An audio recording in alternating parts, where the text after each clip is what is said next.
기도하겠습니다. 하나님 감사합니다. 이 시간 온전히 그리스도만 전하고 그리스도만 누리는 예배의 시간이 되어지게 하옵시고 부족한 주의 종에게 성령 충만함을 더해 주사 하나님께서 반드시 성취하실 말씀만 되어지게 역사하여 주시옵소서. 말씀을 듣는 이 예배와 말씀을 듣는 모든 현장에 또 이 말씀을 다시 듣고 누리며 또 다시 생각하는 누리는 그 미래의 현장에까지도 지금 이 시간 하나님의 군대를 파송하사 성령으로 반드시 성취하실 하나님의 언약을 이루는 말씀이 되어지게 역사하여 주시옵소서. 감사드리며 예수 그리스도의 이름으로 기도드렸사옵나이다. 아멘. 오늘 이사야서 53장 1절에서 12절 말씀을 놓고 저와 여러분이 함께 응답의 말씀을 드리겠습니다. 옛날에 이런 말이 있었습니다. 인생을 속이지 않고 속지만 않으면 성공한다. 속이지 않고 속지만 않으면 성공한다. 생각이 그 순간에는 약간 젊었을 때이기도 하고 그래서 간단하네. 속이지 않고 속지만 않으면 되겠네. 이런 생각을 했었습니다. 그랬는데 이 말을 계속 돌이켜서 보니까 쉬운 얘기가 아니더라고요. 내가 속이지 않을 만큼의 내 인생을 놓고 가는 내 안에 힘이 있어야 되고 또 속지 않으려면 상대가 속이는 건지 아닌 건지 분별할 수 있는 지력도 있어야 되고 영역도 있어야 되고 이게 거의 완전체더라고요. 이게 속지 않고 속이지 않으려면 이게 쉬운 게 아니구나. 그러면서 제가 이제 기도 제목을 하나님 제 힘으로는 어렵겠는데요. 하나님이 저에게 속지 않고 속이지 않을 수 있는 힘을 주셔야지 제 힘으로는 안 되겠어요. 고백이 절로 나왔습니다. 우리가 보통 우리가 삶을 살아가면서 인간관계가 속이는 것과 속는 것에서만 벗어나도 사실은 많은 것이 또 누려질 수 있고 또 좋을 수 있는 건데 사실은 이것이 배제된 인간관계는 어려운 것 같아요. 어렸을 때 우리 성경에서 어린아이와 같이 되어야지 천국에 간다고 말씀하시는데 어떻게 보면 이 어렸을 때 이 속고 속이는 것에 대한 의식이 없을 때가 어린아이와 같은 것이 아닌가 싶어요. 그렇다고 해서 어린아이가 속고 속이지 않냐? 그렇지는 않아요. 그런데 제가 언젠가 말씀드렸지만 우리 아이 큰애 같은 경우도 제일 먼저 첫 거짓말을 생후 6개월 때 하더라니까요. 그러니까 우리에게 창세기 3장이 있기 때문에 속고 속이는 거에서 완전 벗어날 수는 없지만 어린아이들은 그것을 의지하고 인지하고 의도적으로 그렇게 하기는 어렵죠. 또 한다 할지라도 그게 상대에게 어떤 악영향을 준다기보다 그 자기의 어떤 그 소욕을 쫓아가다 보니까 그렇게 되는 거죠. 자, 그런데 우리는 잠시 생각해 보아야 할 필요가 있다는 거예요. 제가 이렇게 말씀을 묵상하면서 제가 이렇게 순간순간 보는데 이런 생각이 들어요. 현장에 가서 우리가 복음 메시지, 구원 메시지를 주면 결국은 불신자의 모든 신앙 배경, 아까 그 영적 배경, 불신자의 삶의 배경은 뭐냐? 마귀잖아요. 마귀의 권세 아래에 있다라는 거예요. 그러면 굉장히 화를 내시는 불신자들을 많이 만나요. 내가 마귀라는 말이냐? 이런 말부터 시작해서 이런 얘기들을 하시죠.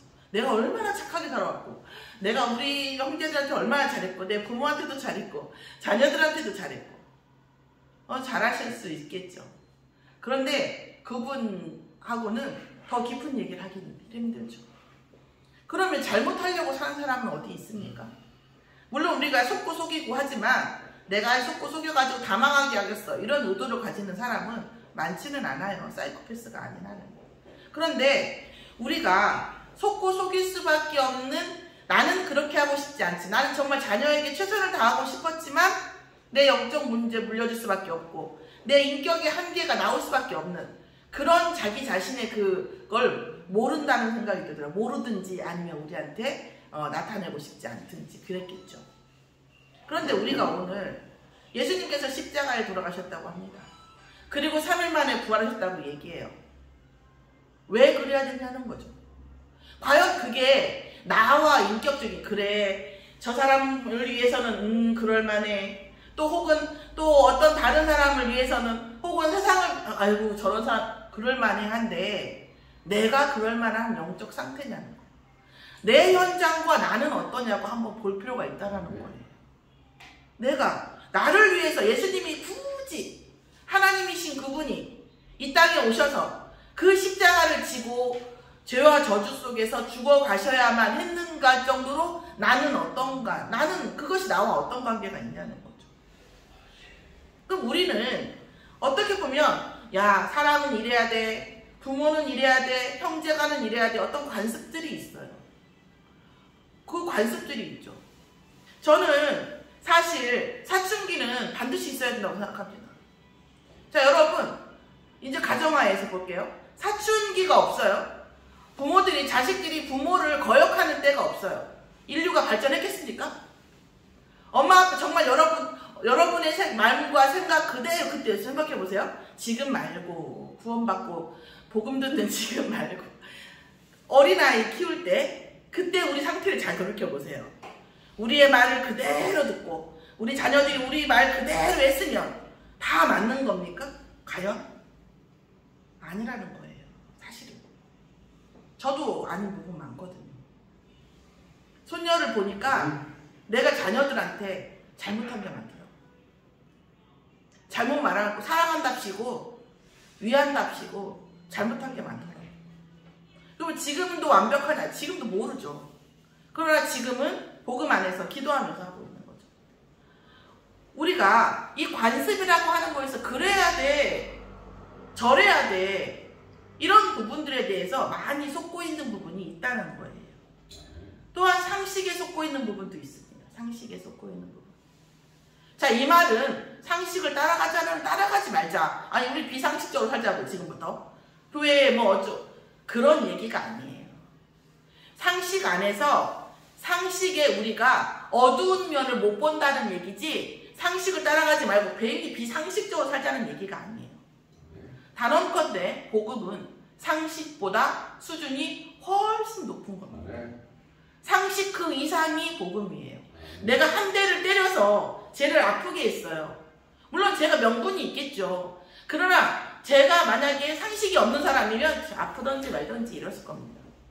내가 때렸는데 내가 상식이 있는 사람이면 어쨌든 내가 때린 거 미안하다 이렇게 했겠죠.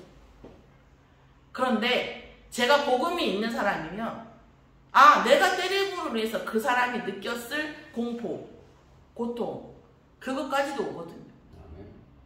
어떻게 오냐? 내 인격으로는 안 오고요. 성령께서 오게 하십니다. 성령. 이게 오거든요.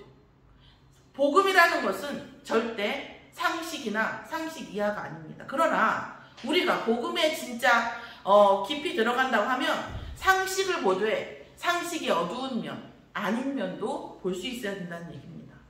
또한 의도적으로 사기를 당하기도 해요. 사실은 이 부분도 하나님께 질문해야 됩니다.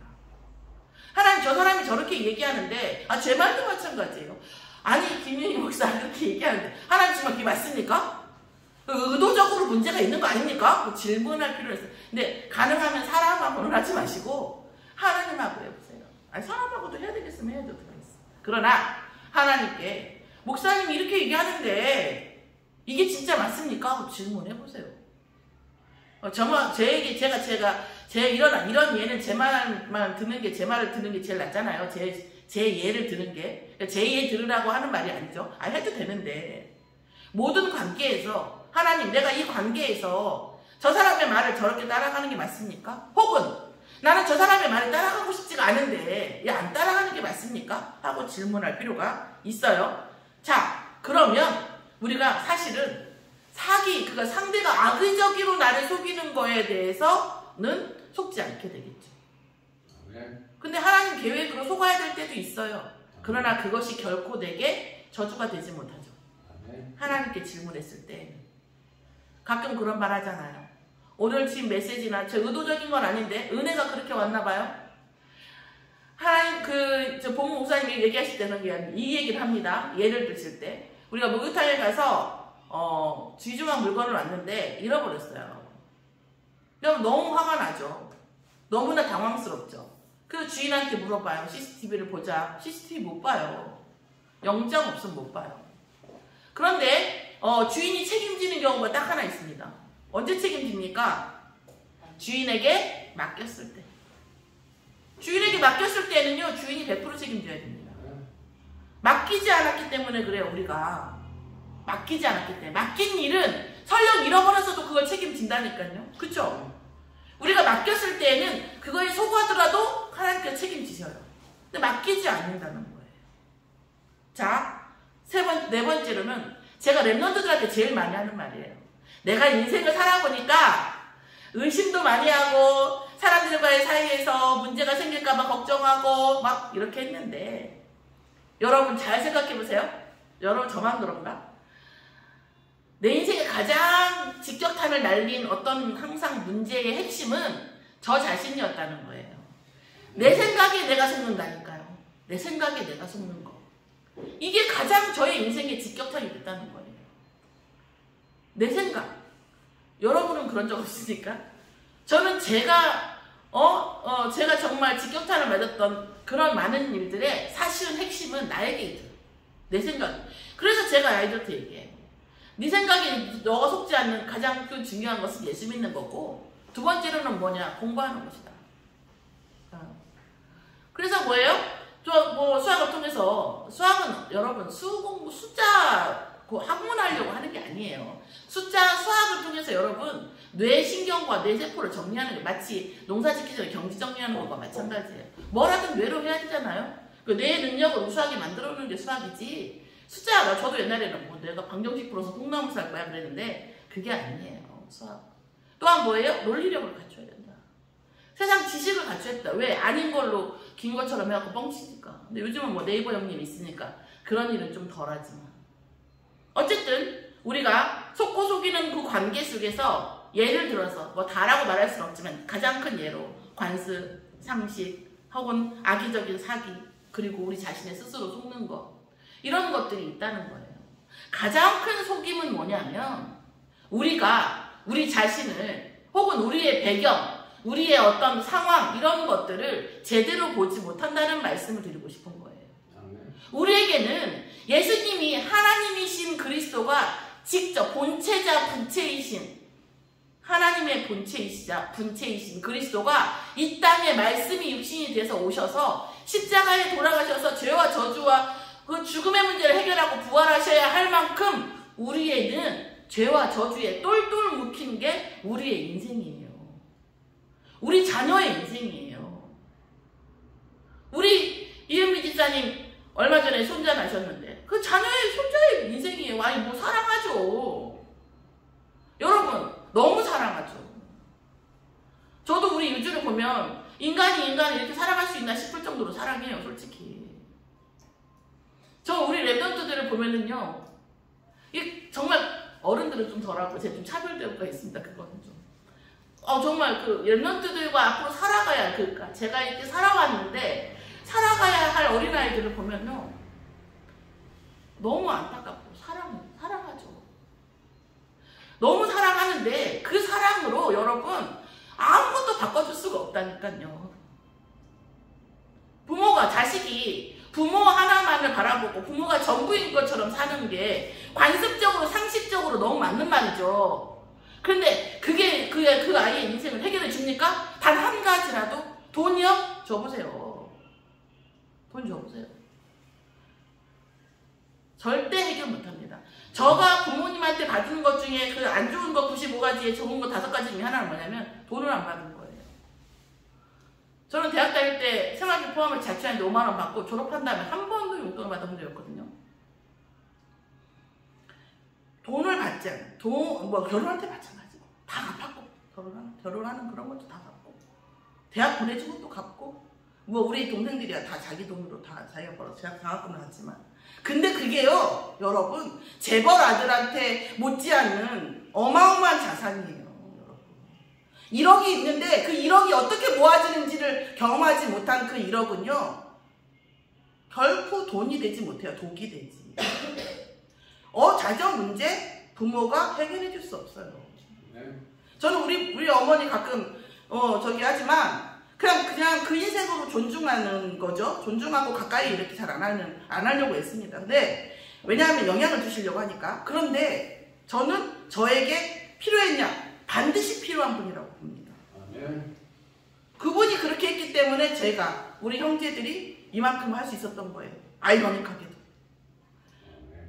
저희 연관이 안 될 것 같아서 우리 이은미 집사는 알지만 저희 시부모님요. 자녀들 끔찍합니다. 단 한 명의 문제도 해결해주지 못했어요. 여러분, 우리가 그리스도가 아니라 그래 예수 믿어야지, 그래 교회 가야지, 여러분 그 정도 생각하시면요, 제가 심하게 말씀드리면 다른 교회 가셔도 됩니다. 저도 이렇게까지 안 해도 돼요. 정말 우리의 모든 것이 1부터 100까지 100% 그리스도가 아니면 안 돼요. 사실은 기도라고 하는 것은 하나님을 바꾸는 게 아니에요. 하나님은 우리를 완전한 길로 이미 예비하셨는데 우리가 개발세발 다니는 거예요, 여러분. 우리는 하나님은 항상 우리를 지키시기 원하시고 하나님 우리를 통해서 영광을 받으시기 원하시는데 우리가 뻘짓을 하는 거예요.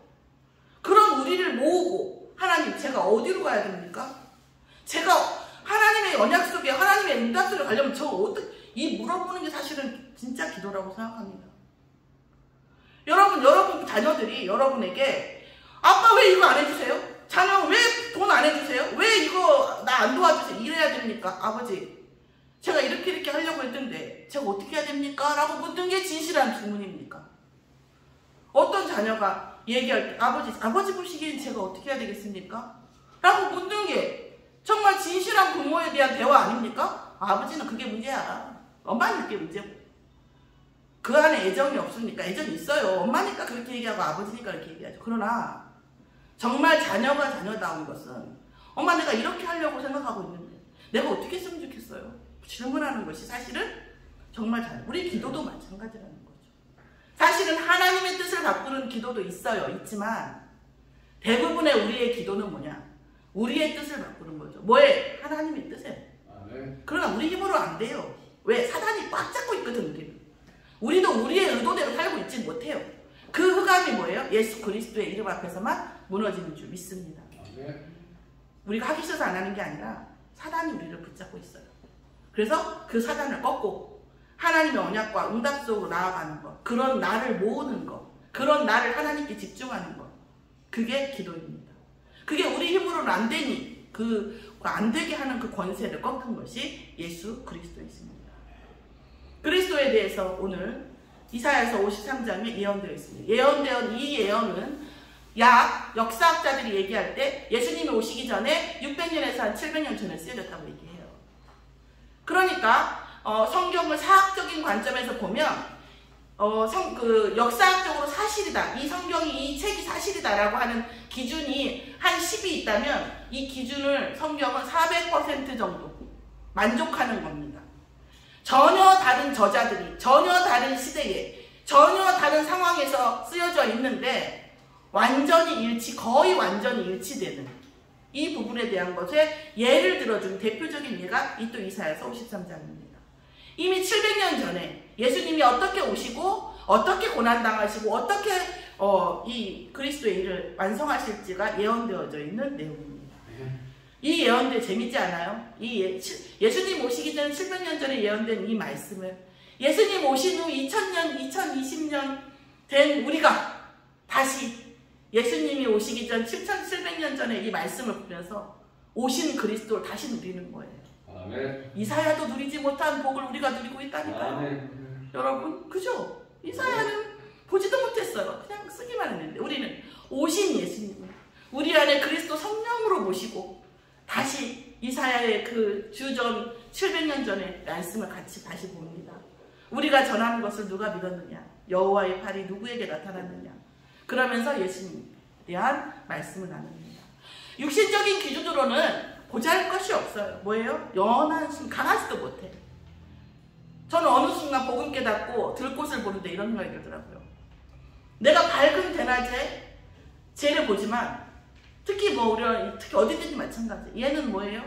비 오는 날 비를 맞고 폭풍을 치는 날 폭풍을 맞고 작은 들꽃 하나도 그 폭풍과 그 상황에서 그 어두운 밤 벌레와의 싸움, 그죠? 비가 없으면 뿌리로 물을 가져와야 되는 그 싸움 속에서 살아남아서 있어야 나와 만나는 거예요. 그래서 어느 순간 이 들꽃 하나도 너무 소중하더라고요. 저희가 우리 손자였지만 생명 하나하나가 너무 소중하더라고요.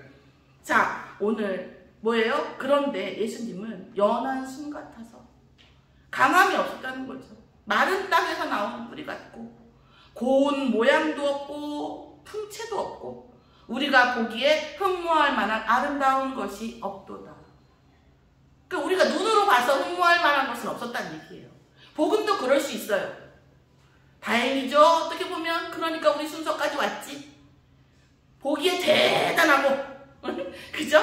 어마어마하면 우리 순서까지 왔겠습니까? 우리가 뭐가 있다고? 지식이 있어요. 뭐 그잖아요. 우리가 저도 마찬가지예요. 뭐 50보 100보입니다. 하늘나라 지식에 비하면 뭐 대학 나오나 안 나오나 대학 별거 없어요. 근데 50보 100보예요. 근데 뭐가 있어요 우리가? 뭐 안 되죠. 안 되죠. 그런데 뭐예요? 보암직도 창세기 3장 보면 뭐라고 해요? 사단이 뭐라고 하죠? 뭐라고 속이죠? 아하와가 선악과를 어떻게 먹죠? 보였을 때 보암직도 하다 그랬죠. 근데 예수 그리스도의 복음은 보암직도 하지 않다라는 말씀이에요. 그는 멸시를 받아 사람들에게 버림받았으며 간고를 많이 겪었고 질고를 아는 자라고 했어요. 사회적 기준으로 대단한 분이 아니었다는 거예요. 멸시를 받고 간고를 받고 질고를 받으신 분이라는 거예요. 사회적으로도 대단한, 복음 가진 사람이 사회적으로 대단해 보이거나 우월해 보이는 것은 아니라는 거예요. 그래서 사실 우리도 예수님이 정말 대단해. 그 정도는 아니라는 거예요. 매 순간 판단하고, 아 이거 응답하시네, 안 하시네, 맞네, 틀리네, 아 내가 이거 해야 되니까 저게 먼저고 저거 해야 되니까 이거 보고, 매 순간 우리는 그리스도를 뭐예요? 우선순위 밖으로 밀어내요. 계속. 여러분은 안 그러십니까? 안 그러신다는 표정을 들으시네요. 우리도 뭐예요? 그를 귀히 여기지 아니하였어요. 복음 만나기 전엔 더했고, 그죠? 그러나 복음 만난 지금도 우리는 뭐예요? 귀히 여기지 않는 순간이 매 순간 있다는 거죠. 그럼에도 불구하고 그는 어떻게 했어요? 우리의 죄악을 담당하셨습니다. 우리의 죄악을 담당하셨어요. 이사야 53장 5절의 말씀이 항상 저에게도 찔림으로 와요. 참 그 말씀이 참 재밌는 것 같아요. 그가 찔림은, 이 말 딱 들어오면 저는 벌써 양심이 찔려요. 그가 찔림은, 그쵸? 예수님이 찔렸다는 말인데 이 말씀이 참 우리를 찔리게 해요. 그죠? 그가 찔림은 우리의 허물 때문이요, 그가 상함은 우리의 죄악 때문이라. 그가 징계를 받음으로 우리는 평화를 누리고 그가 채찍에 맞음으로 우리는 나음을 받았도다. 아멘. 영원하신 제사장의 일을 이루신 말씀이죠. 우리는 어떻게 했어? 우리 성향은 뭐예요? 이사야도 알고 하늘도 알고 땅도 다 알아요. 사단도 알고. 우리는 다 양 같아요. 그래서 그릇 행하는 것을 마치 내 길인 것처럼 당연하다는 듯이 가는 스타일이에요. 우리는 다. 창세기 3장 안에서. 또 창세기 3장 아니어도 우리의 본성은 복음 안에서도 매 순간순간 제 길로 가요. 마치 내 길인 것처럼. 그 길을 모으는 것, 그것이 맞습니까? 라고 맞는지 틀린지도 모르고 가요. 그래서 우리가 뭐예요? 24시 하나님과 소통할 필요가 있다는 거예요. 하나님은 계속 24시 우리에게 하늘 보좌의 능력을 보내주시는데 우리는 그 좌표를 떠나요. 계속 좌표 밖에 있으면서 계속 뭐예요? 하나님 어디 계십니까? 물어봐요. 그래도 그 물어보는 것도 하나님은 기뻐하십니다. 그래서 야 여기야, 거기 아니고 이쪽이라고 하고 은혜를 주십니다.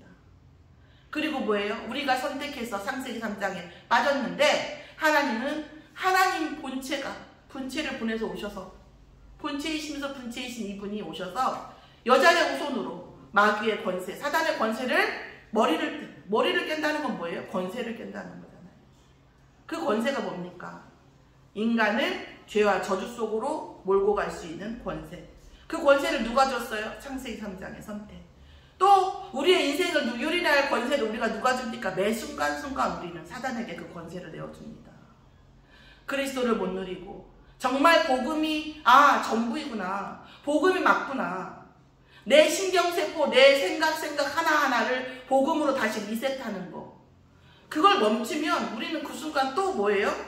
가는 거예요. 또 창세기 3장으로 사단의 권세 아래로 가는 겁니다. 자, 오늘 정말 영원하신 제사장이 되셨어요. 예수님께서 십자가에서. 오늘 우리는 그럴 수밖에 없어요. 우리는 여기도 나와 있잖아요. 너 나쁘다 이렇게 나온 게 아니잖아요. 우리의 본성이 양 같다니까요. 틀린 길로 가는데 마치 그것이 당연하듯이 제 갈 길로 가는 게 우리의 본성인 것을 하나님도 아세요. 그래서 하나님께서 우리의 본성을 아시기 때문에 막 미워하고 책망하시는 게 아니라 그리스도를 보내셨습니다. 그래서 우리는 그리스도를 누리기만 하면 된다는 거예요. 그리스도를 누리기만 하면 모든 것이 회복되어진다는 거예요. 예수를 믿는다는 것, 모든 것이 회복되는 겁니다. 모든 것이요? 여러분이 생각하는 모든 것 하면 뭡니까? 전 옛날에 돈이었어요. 그리고 지금도 돈이지 않으려고 하지만 돈일 때도 있어요. 또 하나는 뭡니까? 애정이었던 것 같아요. 사람과 사람과의 어떤 그런 것들. 근데 그런 것들이 이제 중요하지 않다는 거죠. 그런데 다시 또 얘기하면 그리스도 안에서 또 사실은 다 해결돼요. 다 회복되어집니다. 사랑을 원하십니까? 그리스도를 누리시면 회복됩니다. 돈을 원하십니까? 그리스도 누리면 돈이 보입니다. 돈을 보기 위해서 그리스도를 보시라는 건 아니고요. 보입니다. 자녀를 원하십니까? 정말 그리스도를 누리면 자녀가 회복됩니다. 그리스도 안에 모든 게 다 있습니다. 그래서 우리가 진짜 세상을 사랑하고 내 인생을 사랑하고 자녀를 사랑한다면 정말 그리스도 안에 24시 되어지고 하나님 나라의 일이 무엇인지 생각만 해도 우리의 운명이 바뀌고 우리의 미래가 바뀌는 줄 믿습니다. 자, 신약을 한번 볼까요? 신약에 보면 히브리서 9장을 보면 저와 여러분이 보고 마무리하겠습니다.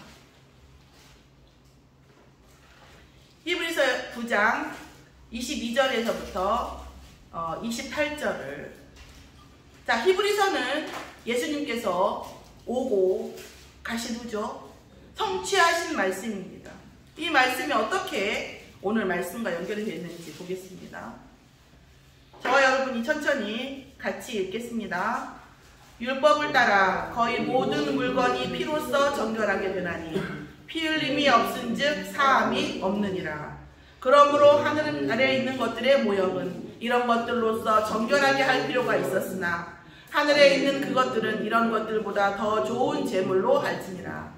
그리스도께서는 참것의 그림자인 손으로 만든 성소를 들어가지 아니하시고 바로 그 하늘에 들어가사 이제 우리를 위하여 하나님 앞에 나타나시고 대제사장이 해마다 다른 것의 피로써 성소에 들어가는 것 같이 자주 자기를 드리려고 아니하실지니 그리하면 그가 세상을 창조할 때부터 자주 고난받아야 하였을 것이로되 이제 자기를 단번에 제물로 드려 죄를 없이 하시려고 세상 끝에 나타나셨느니라. 한 번 죽는 것은 사람에게 정해진 것이요 그 후에는 심판이 있으리니 이와 같이 그리스도도 많은 사람의 죄를 담당하시려고 단번에 들이신 바 되셨고 구원에 이르게 하기 위하여 죄와 상관없이 자기를 바라는 자들에게 두 번째 나타나시리라. 아멘. 재림주로 나타나신다는 의미도 있고요. 우리가 그리스도를 누릴 때에 그리스도께서 우리 안에 나타나신다는 의미가 있습니다. 반드시 죄를 지면 희생이 있어야 됩니다. 죄를 지면 벌을 받아야 되고 죄를 지을 때에 반드시 희생되어지는 대상이 있어요. 그런데 그래서 피제사를 했죠. 피 흘림이 없은즉 사함이 없는데 예수 그리스도께서 우리의 모든 영적 배경과 우리의 모든 있은 죄, 지금 짓고 있는 죄, 미래에 지을 수밖에 없는 우리 안에 있는 죄성 모든 것을 담당하시고 십자가에서 죽으셨습니다. 죄를 안 지으려고 노력할 수는 없어요. 노력을 할 수도 있겠죠. 잘 안 돼요. 그래서 우리는 뭐예요? 우리의 죄를 놓고 그리스도의 이름으로 기도하면 피제사가 완성된다는 말씀입니다. 우리가 지금 피 아무것도 없잖아요. 그러나 우리가 예수가 그리스도이심을 누릴 때에 하나님이 원하시는 피제사가 완성되는 것입니다. 그리스도를 누리는 우리가 피제사를 드리고 있는 거예요. 결론적으로 그의 영혼은 어떻게 해요? 속건제물로, 우리에 대한 속건제물로 죄를 담당하사 범죄자를 위해서 기도하시고 그 이름으로 기도함으로 뭐예요? 피제사가 완성되어집니다. 그는 가장 많은 책, 아무 책도 쓴 적이 없어요. 책 한 번 쓰고 가시지 않았는데 가장 많은 책에서 언급되어지고 있고 단 한 번도 싸우신 적이 없는데 세상을 정복하셨습니다. 보이는 세상만 정복하신 게 아니라 보이지 않는 사단의 나라도 정복하신 참 왕이십니다. 의사인 적은 없으나 뭐예요? 세상을 치유하십니다. 나를 치유하시고 사람을 치유하시고 사실은 이 안에 공중에 있는 모든 것들, 보이는 것, 보이지 않는 모든 것을 치유하시는 주체이십니다. 그것이 뭐예요? 예수님의 십자가 사건이고 부활의 사건입니다.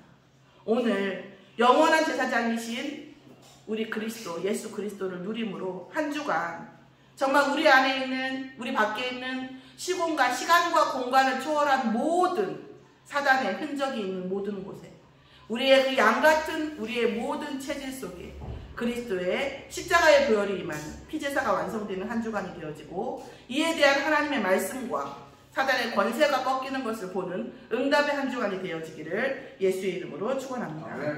하나님 감사합니다. 영원한 제사장 되어지시는 그리스도를 통해 단번에 우리의 모든 문제를 해결하시고 그리스도의 이름 앞에 내어놓으면 우리의 죄와 저주, 사망의 문제, 모든 인생의 문제가 해결되게 하심을 감사드립니다. 한 주간 모든 것을 누리고 이 말씀 속에서 하나님이 하시는 일을 볼 수 있도록 사단이 꺾이는 것을 볼 수 있는 영안과 육안을 허락하여 주시옵소서. 감사드리며 예수 그리스도의 이름으로 기도드렸사옵나이다. 아멘.